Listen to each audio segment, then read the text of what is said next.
কানাই আর বলাই ছিল ছোটবেলার বন্ধু।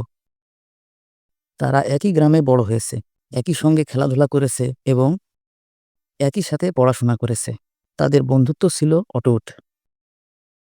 তবে সময়ের সঙ্গে সঙ্গে তারা বড় হতে লাগলো আর জীবন তাদের ভিন্ন পথে নিয়ে গেল।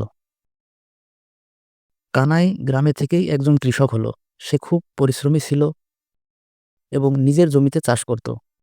অন্যদিকে বলাই শহরে গিয়ে ব্যবসা শুরু করলো আর অনেক বেশি ধনী হয়ে গেল। অনেকদিন পর একদিন বলাই গ্রামে ফিরে এলো। সে ভাবল, কানাই তো এখন কৃষক হয়ে গেছে, এতদিন পর সে আমাকে চিনতে পারবে তো। তবুও পুরনো বন্ধুকে দেখার ইচ্ছা হলো তার। বলাই কানাইয়ের বাড়ি গিয়ে ডাক দিল। কানাই দরজা খুলে তার পুরনো বন্ধুকে দেখে জড়িয়ে ধরল। তার চোখে জল চলে এলো। কানাই বলল, বন্ধু, এতদিন পর তুমি কি আমাকে ভুলে গিয়েছিলে? বলাই লজ্জিত হয়ে বলল, না বন্ধু, আমি ভুলিনি, শুধু সময়ের স্রোতে হারিয়ে গিয়েছিলাম।